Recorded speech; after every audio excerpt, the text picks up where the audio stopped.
করছি Sunday suspense, কান টান উত্তেজনা। সানডে সাসপেন্স ক্লাসিক্সে আজ শুনবেন প্রেমেন্দ্র মিত্রর লেখা করাল কর্কট। কবি, ঔপন্যাসিক, প্রবন্ধকার, ঘনাদার সৃষ্টিকর্তা প্রেমেন্দ্র মিত্রর জন্ম 4 সেপ্টেম্বর 1904 সালে, মৃত্যু 1988-তে। বাংলায় কল্পবিজ্ঞানের লেখকদের মধ্যে তিনি অন্যতম। আমরা এই গল্পটা পাঠ করছি দেশ পাবলিশিং থেকে প্রকাশিত ভূত শিকারী মেজকর্তা এবং এই বইটি থেকে। সানডে সাসপেন্সে এই গল্পটি প্রথম প্রচারিত হয় 21 এপ্রিল 2013 সালে। শুরু হচ্ছে করাল কর্কট।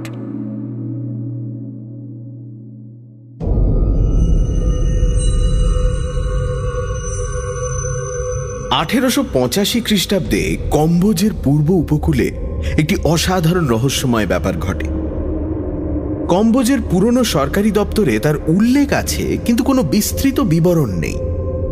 1880 খ্রিস্টাব্দ থেকে কম্বোজের পূর্ব উপকূলে ভয়ানক জলদস্যুর উৎপাত আরম্ভ হয়। কম্বোজের জল পুলিশ, নৌসেনা প্রাণপণ চেষ্টা করেও তাদের দমন করতে পারে না।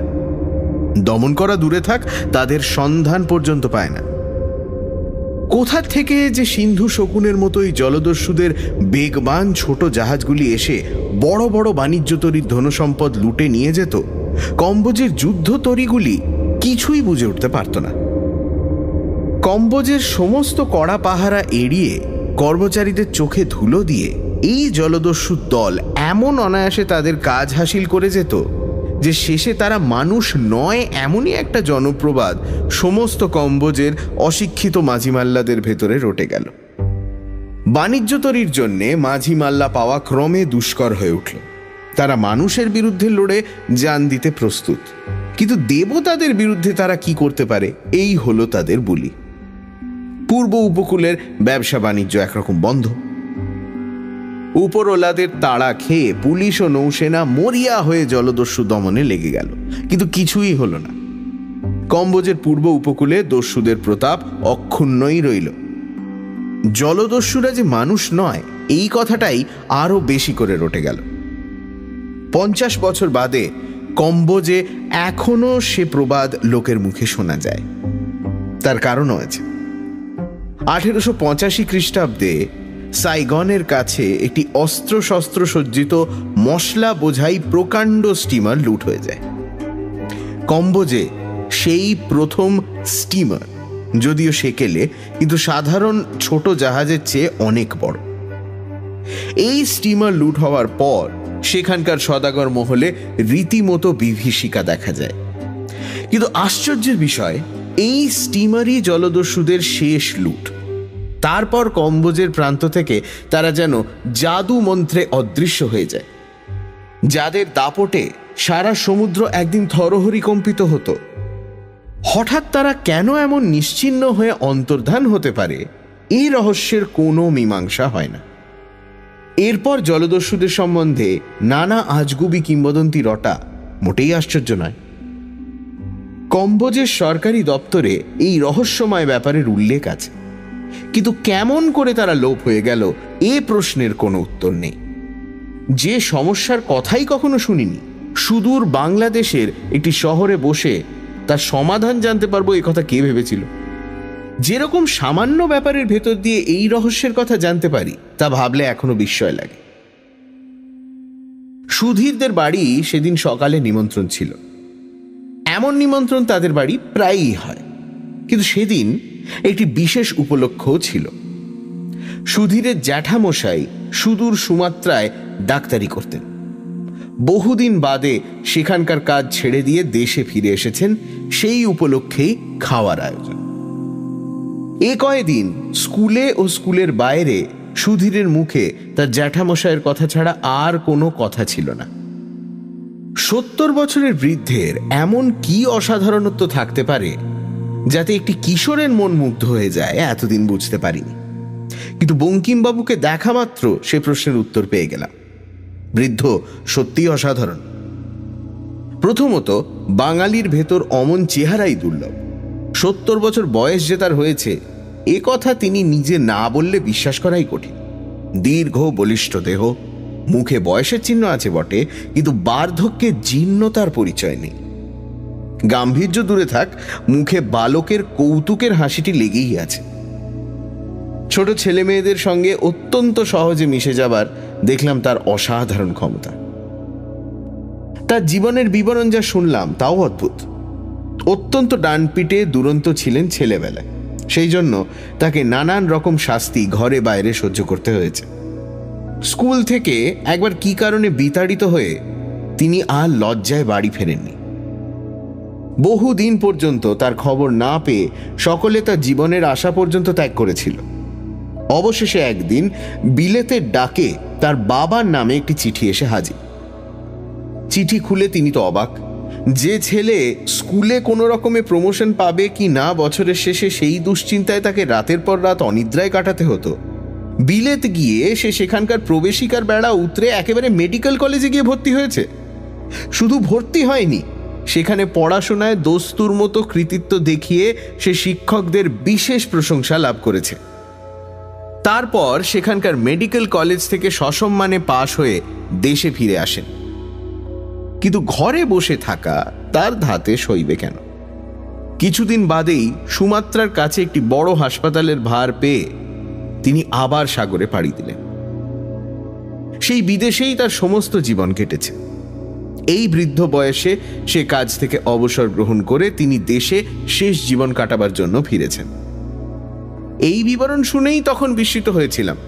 জানতাম না যে তার জীবনে এমন ঘটনা ঘটেছে যার কাছে এই সমস্ত ব্যাপার নিতান্ত তুচ্ছ, সাধারণ। সকলে একসঙ্গে খেতে বসেছিলাম। সুধীরের জ্যাঠামশাই নানান রকম মজার গল্প করে খাওয়ার আসর জমিয়ে রেখেছিলেন। সুমাত্রার লোকেদের একরকম অদ্ভুত নিয়মের কথা বলছেন। এমন সময় হঠাৎ প্লেটের দিকে চেয়ে তার মুখ যেন বিবর্ণ হয়ে গেল। ব্যস্ত সমস্ত হয়ে বললেন, না না, ও আমি খাই না, ও কাঁকড়া তুলে নিয়ে যাও। আমরা তার মুখ দেখে চুপ করেছিলাম। সুধীর তার পাশে বসেছিল, অত লক্ষ্য করেনি। বললে, কেন জ্যাঠাবাবু, এই বুঝি আপনার দাঁতের জোর? কাঁকড়ার দাঁড়া চিবোতে পেছিয়ে যাচ্ছেন? বঙ্কিমবাবু একটু হাসবার চেষ্টা করে বললেন, দাঁতের জোর ঠিক আছে রে, কিন্তু ও কাঁকড়া দেখলে আমার সমস্ত শরীর কেমন করতে থাকে।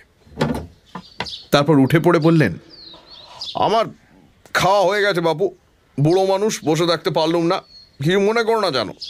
খাওয়া তার তখনও হয়নি। আমরা সবাই সত্যি অবাক হয়ে গিয়েছিলাম।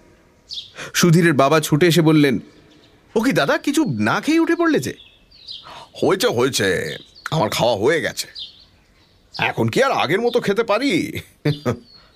বলে বঙ্কিমবাবু এত তাড়াতাড়ি চলে গেলেন যেন এ ঘরে তার দম বন্ধ হয়ে আসছে। কাঁকড়া পাতে দেওয়ার পর এ কি হলো আমরা বুঝতে না পেরে থ হয়ে রইলাম। দুপুরবেলা বাইরের ঘরে বসে সুধীর বলল, কেন খেলেন না আপনাকে বলতেই হবে জ্যাঠাবাবু। দু একবার এড়াবার চেষ্টা করে বঙ্কিমবাবু অবশেষে একটু হেসে বললেন, আসলে কাঁকড়া দেখলেই আমার অজ্ঞান হবার মতো হয়, তাই না উঠে পারলাম না। কেন জ্যাঠাবাবু? সুধীর অমনি ছাড়বার ছেলে নয়।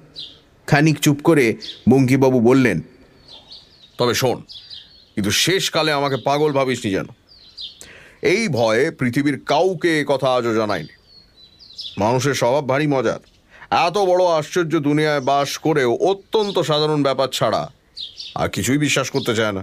বঙ্কিমবাবু গড়গড়ার নলটি একধারে সরিয়ে রেখে আবার বললেন, তোরা বড়জন মনে করবি বুড়োর বিমরতি হয়েছে, তা বুড়ো হলে অমন হয়। এককালে এই গল্প বললে হয়তো আমার চাকরি, মান, সম্ভ্রম সব যেত।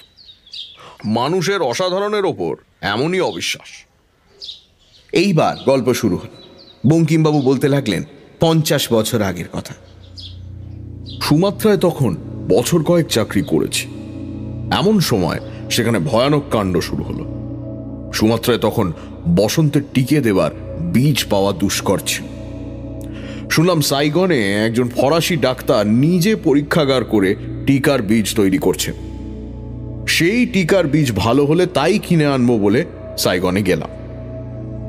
সাইগনে কয়েকদিন থেকে টিকার বীজ সংগ্রহ করে আবার সুমাত্রায় ফেরবার আয়োজন করবার সময় ভয়ানক বিপদে পড়লাম। কম্বোজের পূর্ব উপকূলে তখন ভয়ানক জলদস্যুর উৎপাত। আসবার সময় সুমাত্রার মাঝি মাল্লারা তেমন ভয় পায়, কারণ সুমাত্রায় এই জলদস্যুদের সম্বন্ধে বেশি গুজব পৌঁছয়নি। কিন্তু সাইগনে কয়েকদিন থেকে নানা কথা শুনে ইতিমধ্যে ভড়কে গিয়েছিল তারা। দেশের টানেও এই জলদস্যুদের ভেতর দিয়ে আর যেতে রাজি নয়। শুধু লুটতরাজি নয়, অকারণে মানুষ মারতেও এই দস্যুদের নাকি আনন্দ। ফেরবার জাহাজ না পেয়ে কি করব ভাবছি, এমন সময় সেই ফরাসি ডাক্তার খবর দিলেন যে একটি ফরাসি কোম্পানি নতুন একটি স্টিমার আনিয়েছে। কাল সে স্টিমার প্রথম জাভা হয়ে সাইগনে আসবে, তাইতে আমি আবার সুমাত্রায় ফিরতে পারব। সত্যি কথা বলতে কি, হাতে যেন স্বর্গ পেলাম। শুধু মাঝি মাল্লাদেরই দোষ দেব কেন? এই জলদস্যুদের সম্বন্ধে আমারই মনে যথেষ্ট ভয় ছিল। সাধারণ পালতোলা জাহাজে যাওয়া কত বিপজ্জনক তাও জানতাম, অকারণে প্রাণ হারাবার বাসনাও ছিল না। এই স্টিমারটিতে যেতে পেয়ে নিশ্চিন্ত হয়ে গেলাম। এই দেশে এই প্রথম স্টিমার। সে স্টিমারকে আক্রমণ করা দূরে থাক, স্টিমার দেখলে জলদস্যুরা বোধহয় ভয়েই খুন হবে। সঙ্গে বেশি কিছু জিনিসপত্র ছিল না, টিকার বীজই আসল জিনিস। অত্যন্ত সাবধানে তাই নিয়ে কয়েকদিন বাদে স্টিমারে উঠলাম। প্রকাণ্ড মজবুত স্টিমার, জলদস্যুদেরই জন্যে তার দুই প্রান্তে দুটি কামান বসানো। তাছাড়া স্টিমার রক্ষা করবার জন্য 50 সৈন্যও নেওয়া হয়েছিল। স্টিমারে উঠে অত্যন্ত আনন্দ হচ্ছিল, মনে হচ্ছিল আসুক জলদস্যু।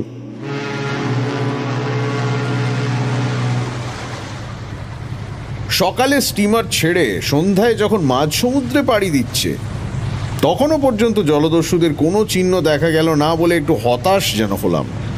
জলদস্যুদের মজাটা একবার টের পাইয়ে দেওয়ার সুবিধে হলো না বলে। কিন্তু জলদস্যুরা এলো। রাত তখন বেশি নয়, চারিদিক অন্ধকার। হঠাৎ স্টিমারের প্যাডেলের গম্ভীর আওয়াজ ছাপিয়ে স্টিমারের তীক্ষ্ণ হুইসেল শোনা গেল। পর মুহূর্তে স্টিমারের ইঞ্জিন থেমে গেল। ব্যাপার কি? যাত্রীরা সবাই সামনের ডেকে গিয়ে ভিড় করলাম। ক্যাপ্টেন শশব্যস্ত হয়ে ঘুরে বেড়াচ্ছেন, সৈন্যরা কামান বন্দুক বাগিয়ে ঠিক হয়ে আছে। সামনে বহু দূরে গুটি কতক আলো দেখা যাচ্ছে। শুনলাম আলো আর কিছু নয়, জলদস্যু নৌবহরে। এবার অন্তত তারা আক্রমণ করতে আসে, আমরাই তাদের আক্রমণ করছি। স্টিমার থেকে একসঙ্গে কামান ও বহু বন্দুক গর্জন করে উঠল। জলদস্যুরা আমাদের এতক্ষণ দেখতে পায়নি বলেই মনে হয়, কারণ দেখা মাত্র টপ টপ করে নৌকোর সব আলো নিভিয়ে ফেলল। কিন্তু আমাদের ক্যাপ্টেন ছাড়বার পাত্র না, বললেন অন্ধকারেই গুলি চালা। তখন সার্চ লাইট বলে কিছু ছিল না, থাকলে আমাদের অমন সর্বনাশ বোধহয় হতো না। অন্ধকারেই গুলি চলতে লাগলো। জলদস্যুদের ছোট জাহাজগুলিতে মাঝে মাঝে কোথাও কোথাও আলো জ্বলে ওঠে। আমাদের স্টিমার তাই দেখেই তাকে ধাওয়া করে আর গুলি চালায়। ক্যাপ্টেন বলছেন শুনতে পেলাম, আজ আর রেহাই দেওয়া নেই, ভীমরুলের চাক ভেঙে তবে ছাড়ব। স্টিমার ক্রমশ তাদের ছোট জাহাজগুলির বরাবর এসে পড়ছিল। অন্ধকারেও অস্পষ্টভাবে ছোট জাহাজগুলোকে দেখা যাচ্ছিল। এমন সময় হঠাৎ সবাই স্টিমারের ওপর উপর হয়ে পড়ে গেল, তার সঙ্গে ভয়ঙ্কর আওয়াজ। প্রকাণ্ড স্টিমারটা যেন মর্মান্তিকভাবে আহত হয়ে কেঁপে উঠল। স্টিমার চোরা পাহাড়ে ঠেকে গেছে। ক্যাপ্টেনও পড়ে গিয়েছিলেন। উঠে পড়ে উন্মত্তের মতো তিনি ছুটে গিয়ে তাড়াতাড়ি ইঞ্জিন থামিয়ে দিলেন, কিন্তু তখন আর উপায় নেই। তলায় প্রকাণ্ড চিড় হয়ে জাহাজে তখন রাশি রাশি জল ঢুকছে। জলদস্যুরা যে এই উদ্দেশ্যেই আমাদের প্রলোভন দেখিয়ে পথে টেনে এনেছে তা কে জানত। স্টিমার ঠেকে যাওয়ার সঙ্গে সঙ্গে যে ভয়ঙ্কর ব্যাপার শুরু হলো তার আর বর্ণনা হয় না। জলদস্যুদের কয়েকটি মাত্র ছোট জাহাজ স্টিমারকে প্রলোভন দেখিয়ে ডুবো পাহাড়ে ঠেকবার জন্য সামনে ছিল। তাদের বেশিরভাগ জাহাজই ছিল পেছন। তারা ইতিমধ্যেই কোত্থেকে এসে ছেঁকে ধরল। অন্ধকারে চারিদিকে শুধু ভীত যাত্রীদের আর্তনাদ। জলদস্যুরা নৃশংসভাবে তাদের হত্যা করতে শুরু করে দিল। এই জলদস্যুদের হাতে মরার চেয়ে জলে ডুবে মরা ভালো বলে জলে ঝাঁপ দিতে যাচ্ছি, এমন সময় পেছন থেকে মাথায় একটা প্রচন্ড আঘাত খেয়ে অজ্ঞান হয়ে গেল। যখন জ্ঞান হলো তখন 3। দেখি হাত পা বেঁধে আমায় একটি জাহাজের ওপর দস্যুরা ফেলে রেখেছে। বুঝলাম স্টিমার ডুবেছে এবং আমায় এরা কৃতদাস করে নিয়ে চলেছে। অনেক কষ্টে হাত পা বাঁধা অবস্থায় উঠে বসলাম। সামনে দেখলাম সমুদ্রের মাঝে প্রকাণ্ড একটা পাহাড়। এই পাহাড়টিকে চিনতাম। জাহাজ টাহাজ এই পাহাড়ের পাশ দিয়েই যাতায়াত করে, কিন্তু পাহাড়ের গায়ে আছড়ে পড়বার ভয়ে কেউ বড় গাছে ঘেঁষে না। এখন দেখে আশ্চর্য হলাম যে জলদস্যুদের নৌকোগুলি পাহাড়ের দিকেই এগিয়ে চলেছে। সমুদ্র থেকে পাহাড়টি খাড়া উঠেছে জানি, তার কোথাও নৌকা দূরের কথা, কোনো মানুষের দাঁড়াবার আশ্রয় নেই। তবে এই জলদস্যুরা চলেছে কোথায়? এই পাহাড় তাদের ঘাঁটি হলে অনেকদিন আগেই তারা ধরা পড়ত। সমস্ত বাণিজ্য জাহাজ এই পাহাড়ের ধার দিয়েই তো যায়। পাহাড়ের কাছে পৌঁছে কিন্তু জলদস্যুদের আড্ডার রহস্য অনেকটা পরিষ্কার হয়ে গেল। পাহাড়ের 4 ধারে কোথাও দাঁড়াবার জায়গা না থাকলেও এক ধারে এটি খুব সরু গুহা পথ রয়েছে। সমুদ্রের জল তার ভেতর দিয়ে চলে গেছে। আমাদের জাহাজটি ক্রমশ এগিয়ে এসে তার ভেতর ঢোকা মাত্র সব অন্ধকার হয়ে গেল। গুহাপথটি বেশি চওড়া নয়। আমাদের জাহাজ অতি কষ্টে তার ভেতর দিয়ে যাচ্ছে বুঝলাম, কিন্তু কোথায় যাচ্ছে?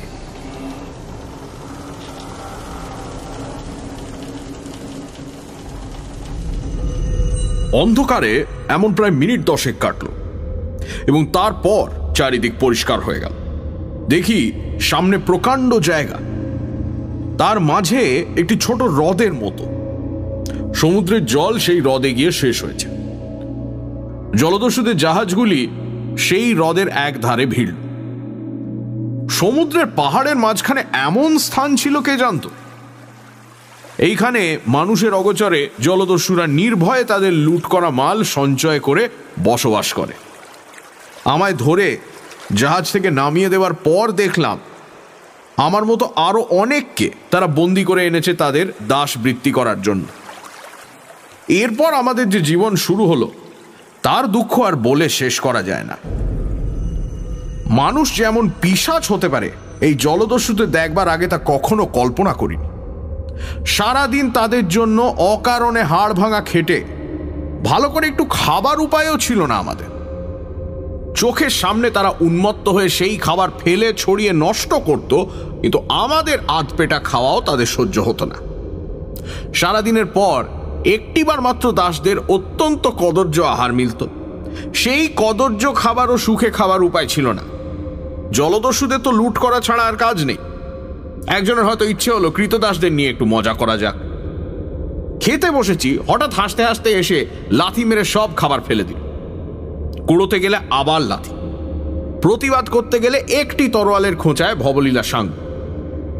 কৃতদাসদের একজোট হয়ে বিদ্রোহ করারও উপায় ছিল না, কারণ প্রথমত আমরা অস্ত্রহীন, দ্বিতীয়ত আমাদের সকলের পায়ে বেড়ি। সেই বেড়ি নিয়েই আমাদের চলতে ফিরতে হতো। দিনের পর দিন এইভাবেই কেটে যাচ্ছিল। যে সাহেবী পোশাকে এসেছিলাম সেই পোশাকের আর পরিবর্তন হয়নি। সেটা ছিঁড়ে খুঁড়ে প্রায় কুটি কুটি হয়ে গিয়েছিল। সেদিকে নজরও আর ছিল না। একদিন কিন্তু সেই পোশাক থেকেই একটা জিনিস খুঁজে পেয়ে ক্ষণিকের জন্য উল্লসিত হয়ে উঠলাম। বসন্তের টিকার বীজ নিয়ে যেতে সাইগনে এসেছিলাম বলেছি। সে সমস্ত টিকার বীজের শিশি সমুদ্রের স্টিমারের সঙ্গেই ডুবেছিল, কিন্তু তার ভেতর একটি কবে দেখবার জন্য বার করে ভুলে ওয়েস্টকোটের পকেটে রেখেছিলাম মনে নেই। ওপরে কোটটি একেবারে ছিঁড়ে যাওয়ায় একদিন খুলে ফেলে দিলাম। সেদিন ওয়েস্টকোটের পকেটে হঠাৎ হাত দিয়ে সেই শিশিটা পেলাম। শিশিটি কিসের বুঝতে পেরে আমার আনন্দের সীমা রইল না। এতদিনকার অমানুষিক অত্যাচারের এইবার শোধ নেব, মরুক এই পিশাচের দল। আমার কাছে যে টিকের বীজ ছিল তা শোধন করা নয়, সুমাত্রায় গিয়ে তা আমি শোধন করে ব্যবহার করব বলেই নিয়ে যাচ্ছিলাম। এই অশুদ্ধ বীজের এতটুকু একজন দস্যুর রক্তে মিশিয়ে দিলে যে মহামারী শুরু হবে তা থেকে কেউ বাঁচবে না। কিন্তু পর মুহূর্তেই বুকের ভেতর কেঁপে উঠল। উন্মত্তের মতো কি ভাবছি? হাজার হলেও আমি ডাক্তার, মানুষকে বাঁচানোই আমার ব্রত। আমি কিনা মৃত্যুর বাহন হয়ে মানুষকে মারতে যাচ্ছি। হোক সে শত্রু, হোক সে অত্যাচারী, চরম উৎপীড়ন সয়েও এ কাজ আমি করতে পারি না। তাছাড়া শুধু তো জলদস্যু নয়, নিরীহ উৎপীড়িত কৃতদাসেরাও যে এই মহামারীতে মারা যাবে। কিন্তু বিধাতার শাস্তি তারা শেষ পর্যন্ত পেল অদ্ভুত উপায়। আমার কাজ ছিল আর কয়েকজন দাসের সঙ্গে হ্রদের জলে মাছ ধরা। আমরা ছোট একটা নৌকো নিয়ে সারাদিন হ্রদে ঘুরে ঘুরে জাল ফেলে ফেলে মাছ ধরতাম। একদিন সকালে হঠাৎ প্রথম জাল তুলে অবাক হয়ে গেলাম। আমার সমস্ত জাল লাল রঙে যেন চোবানো। একটু নজর করে দেখে মনে হলো জালময় যেন ছোট ছোট লাল কাঁকড় উঠেছে, এবং পরক্ষণেই দেখলাম সে কাঁকড় নড়তে শুরু করেছে। কাঁকড় নয়, সে কাঁকড়ার ছানা। এদেশে কোনো কোনো নদীতে বছরে এক সময় অমনি কাঁকড়ার ছানা হয়। নদী ভরে যায়, আঁচলে করে তুললে তাতে অসংখ্য ছানা কিলবিল করে। তৎক্ষণাৎ জাল আবার ফেলে দেওয়া হবে, কিন্তু তাতে কি হবে? কাঁকড়ার ছানারা সমস্ত নৌকো ছেঁকে ধরেছে। তারা শুধু নৌকোয় উঠেই ক্ষান্ত হয় না, সুরসুর করে তলে তলে গায়ে ওঠে। তাদের ঝেড়ে ফেলে দেওয়াই দায়। 5টাকে ঝাড়তে 50টা উঠে পড়ে। তাদের মারাতেও কষ্ট হয়, কিন্তু না মারিয়ে উপায় কি? বুঝতে পারলাম না কোথা থেকে এই সমুদ্রের পঙ্গপাল এলো। সমুদ্রের পঙ্গপাল কথাটি তাদের পক্ষে কিরকম যে খাটে সেদিন তা বুঝতে পারলাম। কিছুক্ষণ বাদে নৌকোয় থাকা অসম্ভব হল। মাছ তো সেদিন সামান্যই মিলল। তাই নিয়ে পাড়ে উঠে দেখি পাড়েও বহুদূর পর্যন্ত সেই কাঁকড়ার ছানায় ছেয়ে গেছে। মাছ না পাওয়ার জন্য যথেষ্ট উৎপীড়ন অবশ্য সহ্য করতে হয়েছিল। পরদিন সকালে কিন্তু হ্রদের ধারে গিয়ে অবাক হয়ে গেল। তীরের বহু দূর থেকে দেখা যায় সমস্ত হ্রদের জল রক্তের মতো রাঙা হয়ে উঠেছে। কাঁকড়াগুলো একদিনেই যেন অনেকটা বড় হয়ে উঠেছে। আমরা আগের দিন কাঁকড়ার জন্য মাছ ধরতে পারিনি বলে কৈফিয়ত দেওয়ায় একজন দস্যু আমাদের সঙ্গে আমাদের কথা সত্যি কিনা যাচাই করতে এসেছিল। আমাদের একজন সেই কাঁকড়া সমুদ্র দেখিয়ে বলল, কেমন, আমরা মিথ্যে কথা বলেছিলাম? ওই কাঁকড়ার ভেতর মাছ পাওয়া যায়? তার মুখে একটা ঘুষি মেরে দস্যু বলল, তাই ধরতে হবে। তাই ধরতে গেলাম, কিন্তু হ্রদে পৌঁছতে পারলে তো তীরের ওপরেই কিলবিল করে কাঁকড়ার পাল গায়ের ওপর উঠতে থাকে। শুধু গায়ে ওঠে না, তারা বড় হওয়ার সঙ্গে সঙ্গে একটু কামড়াতে শিখেছে। কত তাদের গা থেকে ছেড়ে ফেলা যায়? খানিক দূর গিয়ে বাধ্য হয়ে ফিরলাম। যে দস্যু তদারক করতে এসেছিল এবারে সে কিন্তু কিছু বলল না। সত্যিকার বিপদ তার কয়েকদিন পর থেকে শুরু হলো। সকালবেলায় হঠাৎ কিসের কামড় খেয়ে ধর্মর করে উঠে বসলাম। আমাদের শোবার কোনো জায়গা ছিল না। মাঠের ওপর যেখানে সেখানে গরু ঘোড়ার মতো আমরা শুয়ে থাকতাম। উঠে দেখি চিতি কাঁকড়ার আকারে একটা লাল কাঁকড়া সজোরে দাঁড়া দিয়ে পায়ের একটা আঙুল কামড়ে ধরেছে। আশেপাশে আরো বিস্তর কাঁকড়া ছুড়ে বেড়াচ্ছে। অনেক কষ্টে সে কাঁকড়াটাকে পা থেকে ছাড়িয়ে উঠে দাঁড়াল। এ কয়েকদিনের মধ্যে কাঁকড়ারা আকারে দ্বিগুণ হয়ে এত দূর পর্যন্ত এগিয়ে এসেছে দেখে সত্যি অবাক হয়ে গেছিলাম। চারিদিকেই কাঁকড়ার পাল। এমন অদ্ভুত ব্যাপারের কথা কখনো শুনিনি বা পড়ি। প্রকৃতির নিয়মে সব নিম্ন শ্রেণীর প্রাণীরই প্রথমে এইরকম বংশবৃদ্ধি হয়, কিন্তু শেষ পর্যন্ত অধিকাংশই মারা যায়। না গেলে পৃথিবীতে মানুষ বাস করা অসম্ভব হতো। দস্যুদের দেখলাম একটা নতুন খেলা জুটেছে, কাঁকড়া মারা। তারা বড় বড় লাঠি নিয়ে কাঁকড়া মেরে বেড়াচ্ছিল। বিকেলের দিকে তাদেরও প্রাণে ভয় না হোক দুশ্চিন্তা দেখা দিল। এই কাঁকড়ার পাল না গেলে রাত্রিরে শোয়ার জায়গা তো মিলবে না। হ্রদ থেকে পালে পালে এসে তারা যেখানে যা কিছু আছে সব অধিকার করে ফেলেছিল। দস্যুদের প্রকাণ্ড ভাড়ার ঘরের চারধারে 25 জন দাস শুধু কাঁকড়া মারবার জন্যই মোতায়েন করে রাখা হয়েছিল, কিন্তু তারাও হয়রান হয়ে পড়েছিল। ক্রমাগত মেরে মেরে একদল ক্লান্ত হয়ে গেলে আর এক দল তাদের জায়গা নিচ্ছিল। কিন্তু এত চেষ্টা সত্ত্বেও কাঁকড়ার পালের ভাঁড়ারে ঢোকা বন্ধ করা গেল না। রাত্রে কোথায় শোয়া হবে সেই হলো সবচেয়ে বড় সমস্যা। সমস্ত পাহাড় ঘেরা দ্বীপ কাঁকড়ায় ছেয়ে গেছে।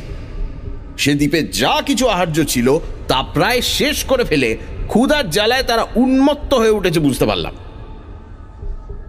আমরা যে তাদের ভক্ষ নয় এ কথা তাদের বোঝানো ক্রমশ কঠিন হয়ে পড়ছিল। সে রাত্রে আর কৃতদাসে প্রভুতে প্রভেদ রইল না। সবাই যে যার দেহ বাঁচিয়ে আশ্রয় খুঁজতে ব্যস্ত। অনেক কষ্টে একটুখানি পরিষ্কার জায়গা পেয়ে শুয়ে একটুখানি ঘুমোতে না ঘুমোতেই কাঁকড়ার কামড়ে অস্থির হয়ে জেগে উঠতে হয়। সে কাঁকড়া শক্ত দাঁড়া আবার না ভাঙলে ছাড়াবার উপায় নেই। সারা রাত এমনই পাগল হয়ে সকালবেলা যে ব্যাপার দেখলাম তাতে সমস্ত রক্ত জল হয়ে উঠল ভয়। একজন দস্যু অনেক রাত্রে অত্যন্ত মদ খেয়ে মাতাল হয়ে বুঝি অজ্ঞান হয়ে পড়েছিল। কাঁকড়ারা তার রক্তাক্ত কঙ্কালটি ছাড়া আর কিচ্ছু অবশিষ্ট রাখেনি। সকাল হলেও বিপদ বাড়ল বই কমল না। আগে শোয়ার জায়গা খুঁজে পাওয়া দুষ্কর হয়েছিল, এদিন দাঁড়িয়ে থাকাই দুষ্কর হয়ে উঠল। সমস্ত দ্বীপ রাঙা হয়ে গেছে কাঁকড়ায়। তারা পাহাড়ে পর্যন্ত ক্ষুধার জ্বালায় গিয়ে উঠেছে। স্থির হয়ে কোথাও দাঁড়াবার উপায় নেই। অনবরত গা ঝেড়ে চলে না বেড়ালে তারা কামড় দেবেই। একটি নয়, একসঙ্গে 50টি। সেদিন যে কিভাবে গেল ভালো করে স্মরণও নেই। আহার নেই, নিদ্রা নেই, সারাদিন ছুটে বেড়াচ্ছে। কাঁকড়া মেরে মেরে হাত পা অবশ হয়ে গেছে, আর হাতে লাঠি নাড়াতেও ইচ্ছে করছে না। কোনো রকমে একটু নড়ে বেড়াবার শক্তিটুকু আছে। সমস্ত দ্বীপে বড় কোনো গাছ নেই, থাকলেও এই কাঁকড়াদের হাত থেকে নিস্তার পেতাম না। সন্ধ্যার সময় পায়ের একটা আঙুল কাটা গেল। কাঁকড়াটাকে লাঠির বাড়ি মেরে গুঁড়িয়ে ছাড়ালাম, কিন্তু তার দাঁড়া ততক্ষণ জম্পেশ হয়ে পায়ে বসেছিল। আগের রাত্রে মশাল জ্বালা হয়েছিল, এ রাত্রে সমস্ত অন্ধকার। কে মশাল জ্বালবে, কে কোথায় আছে তারই খোঁজ হয় না। কোনো উপায় না দেখে অবশেষে পাহাড়ের দিকে ছুটতে শুরু করলাম, সেখানে হয়তো কাঁকড়ার ভিড় একটু হালকা হবে ভেবে। কিন্তু সে আশা বৃথা। যতদূর যাই সেই এক কাঁকড়া সমুদ্র। তবু যতক্ষণ প্রাণ আছে ততক্ষণ জুজবই মনে করে এগিয়ে চললাম। এ ধারে পাহাড় ঢালু হয়ে উঠেছিল, তার গা ময় সেই কাঁকড়ার লাল ছোপ। অনেক ওপরে উঠলে হয়তো নিষ্কৃতি পেতে পারি মনে করে ক্লান্ত পায়ে টেনে টেনে চলতে লাগলাম। পাহাড়ের গায়ে নানা জায়গায় ছোট ছোট গুহা। ওরই একটির মধ্যে শুয়ে নিশ্চিন্ত মনে মরতে পারলেও যেন সুখ পাই মনে হচ্ছিল। হঠাৎ একটা কথা মনে পড়ে চমকে উঠলাম। এতক্ষণ এই কথাটি মনে পড়েনি, এমনই আমি নির্বোধ। পাহাড়ের গায়ে অজস্র শুকনো ঘাস রয়েছে। এটি ছোট গুহা বেছে তার ভেতর থেকে কাঁকড়া তাড়িয়ে যদি গুহা মুখে এই শুকনো ঘাস জড়ো করে আগুন করতে পারি, তাহলে তো কাঁকড়া ঢুকতে পারবে না। জানি সে ক্ষণিকের নিষ্কৃতি, বরাবর তো সে আগুন বজায় রাখার মতো ঘাস জোগাড় করতে আমি পারবো না, কিন্তু শেষ পর্যন্ত কাঁকড়ারা ঢুকবেই। কিন্তু তবু কিছুক্ষণের জন্য তো নিশ্চিন্ত হয়ে ঘুমোতে পারবো, তারপর আসুক মৃত্যু। সেই আশায় যেন নতুন বল পেয়ে উন্মত্তের মতো শুকনো ঘাস সংগ্রহ করে ছোট্ট একটা গুহা খুঁজে তার মুখে জড়ো করতে লাগলাম। এই ছোট গুহার ভেতরেও কাঁকড়ারা ঢুকেছে, কিন্তু চেষ্টা করলে তাদের মেরে গুহাটি নিরাপদ করা বোধহয় যেতে পারে। অবশ্য যদি বাইরে থেকে নতুন কাঁকড়া আর না ঢোকে তাহলে। ঘাস সংগ্রহ প্রায় শেষ হয়েছে, অন্তত 4-5 ঘন্টা সে ঘাসের আগুন বেশ জ্বলতে পারবে বুঝে গুহার ভেতর ঢুকতে যাব, এমন সময় মাথা ঘুরে গুহার মুখেই ঘাসের ওপর মুখ গুঁজে পড়ে গেলাম। তৎক্ষণাৎ কোমরের ওপর প্রচন্ড একটা কামড় অনুভব করলাম। সঙ্গে সঙ্গে মড়মড় করে কি যেন ভেঙে গেল এবং তারও একটি অংশ দেহে ফুটলো বুঝতে পারলাম। এক খামচা পেটের কাছে মাংস সমেত কাঁকড়াটাকে যখন ছাড়িয়ে ছুঁড়ে ফেলে দিলাম, তখন মনে পড়ল ওয়েস্টকোটের পকেটে টিকার বীজের শিশি ছিল, সেইটাই ভেঙেছে। সে নিয়ে তো তখন মাথা ঘামাবার সময় নেই। তাড়াতাড়ি গুহায় ঢুকে অনেক কষ্টে পাথর ঠুকে আগুন জেলে গুহার মুখে শুকনো ঘাস ধরালাম। ধীরে ধীরে গুহার মুখে আগুনের বেড়া তৈরি হয়ে গেল। বেড়া ডিঙিয়ে কাঁকড়ারা আর ঢুকতে পারবে না। এইবার ভেতরে কাঁকড়া মারায় মন দিলাম। হাত আর চলে না, তবু প্রাণপণে আধ ঘন্টা চেষ্টার পর গুহার ভেতরটা নিরাপদ করা গেল। তখন আর দেহের সার ছিল না। কাঠের মতো পড়ে কখন যে ঘুমিয়ে পড়েছি মনেই নেই। উঠে দেখলাম গুহার দরজার আগুন নিভে গেলেও ভেতরে তাত ছিল। দেখলাম বাইরে কাঁকড়া গিজগিজ করলেও ভেতরে তারা ঢুকতে পারছে না। গুহার ভেতরে যে শুকনো ঘাস অবশিষ্ট ছিল তাই দিয়ে আবার কষ্ট করে আগুন জ্বালালাম। আগুন আর বড় জোর 2-1 ঘন্টা আমায় বাঁচাতে পারে, তবু সেইটুকুই যথেষ্ট। সমস্ত শরীরে ভয়ঙ্কর উত্তাপ ও বেদনা বোধ করছিলাম। বেদনা হওয়া আশ্চর্য নয়, সমস্ত দেহ অসাড় হয়নি এই আশ্চর্য। কিন্তু গায়ে আমার এসব কি? ঘাসগুলো বেশ ভালো করে জ্বলে ওঠা মাত্র নিজের গায়ের দিকে চেয়ে কেঁপে উঠলাম। আমার সর্বাঙ্গে বসন্তের গুটি বেরিয়েছে। বুঝলাম যে বীজে একদিন দস্যুদের মারবার কল্পনা করেছিলাম তাই ভাঙা শিশি দিয়ে আমার গায়ে ঢুকে এই রোগের সৃষ্টি করেছে। প্রথমটা ভয় হচ্ছিল, শেষে মনে হলো তাতে আর কি, মরতে তো হতোই। বেশিক্ষণ জ্ঞানও রইল না। জ্বরের ঘোরে খানিক বাদে বেহুশ হয়ে পড়লাম। কদিন যে কি অবস্থায় কেটেছিল জানি না। রোগের মধ্যে কি করেছি না করেছি তাও মনে নেই। সেবার যদি মরতাম কোনো কষ্ট পেতে হতো না, আমার জ্ঞান ছিল না। একদিন সকালে হঠাৎ চোখ খুলে মাথা পরিষ্কার হয়ে গেল। দেহ অত্যন্ত দুর্বল, নড়তে কষ্ট হয়, তবু কেমন যেন ভালো মনে হচ্ছিল। চেষ্টা করে উঠে বসলাম। তারপরেই মনে পড়ল সব কথা। কোথায় সে কাঁকড়ার পাল? গুহা মুখে অতি কষ্টে দাঁড়িয়ে দেখলাম চারিদিকে স্তূপাকার মরা কাঁকড়ার খোলা। দুর্বল দেহেও প্রাণ রক্ষার জন্য সব করতে হলো। কেমন করে সে পাহাড় থেকে গড়িয়ে নেমেছিলাম, কেমন করে আহার না পেলেও পাহাড়ের গর্তে গর্তে জমা বৃষ্টির জল খেয়ে প্রাণ বাঁচিয়েছিলাম, সেসব বর্ণনার দরকার নেই। খাবার জিনিসের অভাবে ঘাসের দানা খেয়ে থাকতাম। তখন বুঝেছিলাম মানুষ সব কিছু পারে। 3-4 বাদে শরীরে একটু বল পেলাম। পাহাড় ছাড়িয়ে ক্রমশ দস্যুদের বাসস্থানের দিকে অগ্রসর হতে লাগলাম। সেখানে যে ভয়াবহ দৃশ্য দেখলাম তা জীবনে ভুলতে পারবো না। চারধারে শুধু মরা কাঁকড়ার খোলা, আর তারই মাঝে মাঝে মানুষের কঙ্কাল। কাঁকড়ারা কেন মরেছে জানি না, কিন্তু সমস্ত মানুষ যে নিঃশেষ করে মরেছে এটা নিশ্চিত। যে জলদস্যুর ভয়ে একদিন ওদিকে সাগরে যেতে মানুষের হৃৎকম্প হতো, তারা এমনই করে নিঃশেষ হবে কে জানত। এইখানেই আমার গল্প শেষ। সেই ভয়ঙ্কর দ্বীপ থেকে কেমন করে একটি নৌকোয় করে বাইরে এসেছিলাম, কেমন করে সেই পথে একটি বাণিজ্য তরী আমায় তুলে নিয়েছিল, সেই সব কথা বলবো না। এই অদ্ভুত কাহিনী অবশ্য কাউকে বলিনি। বললে তারা আমায় পাগলা গারদে না দিলেও চাকরিতে নিশ্চয়ই রাখতো না। তারা ভাবতো এরকম অদ্ভুত স্বপ্ন যে দিনে দুপুরে দেখতে পারে তার নিশ্চয়ই মাথা খারাপ। তাকে একটা হাসপাতালের কর্তা করে রাখা যায় না। তাদের বলেছিলাম যে স্টিমার ডোবার পরে আমি কোনো রকমে ভাসতে ভাসতে সেই পাহাড়ের গায়ে ঠেকি। সেইখানে আমায় একটি বাণিজ্য জাহাজ উদ্ধার করে। গল্প শেষ হয়ে গেলে সুধীর জিজ্ঞেস করল, আচ্ছা জ্যাঠাবাবু, কাঁকড়াগুলো কি করে মরল? তা ঠিক জানি না, তবে আমার একটা অনুমান আছে। কি জ্যাঠাবাবু? শুনলে তোরা হাসবি, তবু বলি। সেই টিকার বীজ থেকেই কাঁকড়াদের ভেতর মহামারী হয়। আজকালকার কোনো কোনো বৈজ্ঞানিক প্রমাণ করেছেন যে মানুষের অধিকাংশ রোগ পশু পাখি এমনকি সমুদ্রের জীবজন্তুদেরও হয়।